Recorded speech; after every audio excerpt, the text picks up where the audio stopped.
Hey, what do we got going on with this boat stuff? What is that? Like, is it some type of, instigation for a race war? Or is it just still another distraction? What happened? Bet you can't hardly nobody tell me.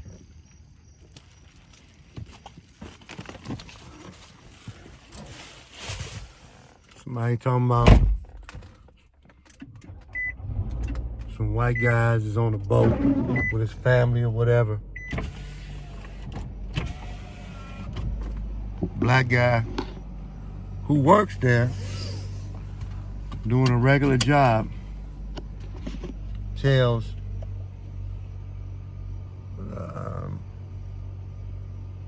family, y'all got to get up out of here before I move this boat piece by piece. And Otis and the people say, we ain't doing nothing that you say. We don't follow instructions from no black person.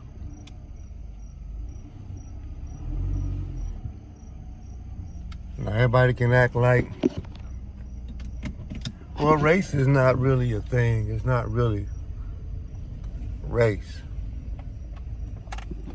Well, let's look at it another way then. Let's look at it like, here's somebody who was given instructions to do something and they don't want to do it. How about that? I do know on the boat across from them, you got people trying to enjoy their cell phone. Cleveland's version of the Good Time 3. And they're over there cheering and from a distance, and when things got hectic, words exchanged. The white people jump on the black security guard. Now, he's forced to defend himself, right? Now he is forced to do karate.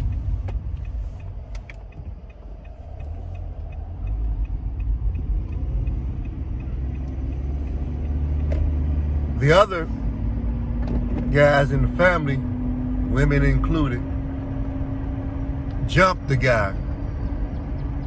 They all jump inside of his hair and try to give him dandruff. He fighting them off the best way he can. In a lot of situations, especially down here, this is in Mississippi, a lot of this stuff can be fatal. An automatic weapon can be pulled at any time. If somebody gutted like a fish, no point intended, since they was out by the shore. But when they get the guy down, they seem to do some kind of a running move, and they was gonna do him in. That's for sure. They used to doing him in. There was no respect for him, his authority, or nothing. To me, their main objective is, you don't tell me what to do. Now herein lies possibly the problem and the question that I'm asking. The security guard who works on the shore, on the dock of the bay, who's authorized, Otis, to work at this place to keep things moving, is an authoritative figure. He works there. instead of him having to move the boat piece by piece, why can't you follow authority? This is the problem.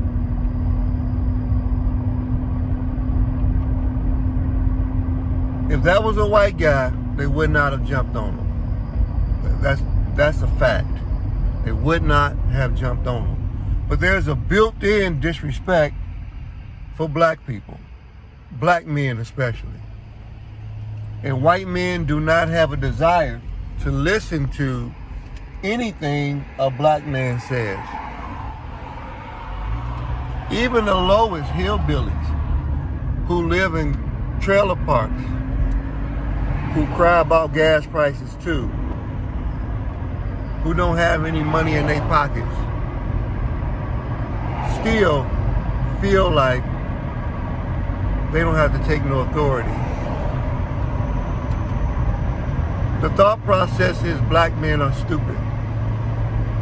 Our black women are helped to make sure that this myth or this reality is actually pushed out. So now we got black women you can hear cheering from across the boat, encouraging this crisis. Now they don't want to get involved. Now there were some, go ahead, yeah, there was some. I didn't see all of the video stuff and I don't really need to. But they say a motherfucker swam across the boat. He took a chance on getting bit by piranhas, like Richard Pryor in The Toy, to make an attempt to get over there to help this guy. I wonder if any of those women didn't want to get their hair wet, or they just want to cheer and not really get involved. Either way, help came. And because of the disrespect naturally, with all of the crimes that have happened to authoritative figures in the past, this too is a crisis. It becomes an all-out brawl, and other men of this ethnicity dive into the pile, no point intended, since the water and the shores are right there. I'm just playing on words a little bit. But they got involved and started beating the anvil gums out of these people who are not following authority. From a spiritual standpoint, here's what happens. If you don't follow authority, you get whacked. Now what's going to come out of this? Lady hit with a chair. Mother, wife, banged across the forehead with a chair. All because you don't want to follow authority. He shouldn't have had to move that boat piece by piece like Otis. You should have just moved it. Why won't you follow authority? Now, what I'm talking about is never going to change. Not until it fully becomes a melting pot, which means everything is melted together and you can't tell the difference. You can't separate it. But until then, these phenomenons of distractions will consistently happen. They will always happen. It's sad, it's unfortunate, and for the kids, don't pay attention to this. Don't get caught up in the crisis, because all this stuff is a distraction. Elections, the government is doing gas prices, real crimes to keep black people poor, to keep white people poor. 97%, maybe even 98% of people are poor. Blacks and whites are poor. Working class poor. So you got people fighting out here on the dock of the bay that's possibly trying to enjoy themselves. And then you got the guy that's working. He's a security guy. He's working. He's not out there enjoying himself. You got other people standing around who are enjoying themselves, and the guy even swims across the water to help out. So this is a show of unity on both sides. The white family unified and stuck together, and jumped in and started helping when they felt that their family member was being disrespected. And it was a show of unity when you saw the bystanders swimming waters come out of nowhere, out the blue, to join in. So at the end of the day, this is a family, a unity thing. How beautiful is that? I just wanted to find the beauty inside of what really transpired. It was a unity thing. People were representing themselves, freedom, and whatnot.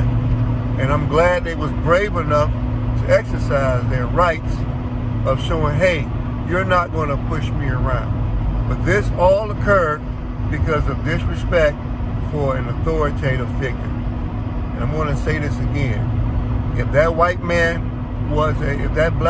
was a white man that was an authoritative figure, sheriff, marshal, deputy, cop, one time, whatever else you want to call him, whoop whoop, anything, had that guy been a white guy, they would have moved that boat. Will we ever get down to the bottom of the problem? Never.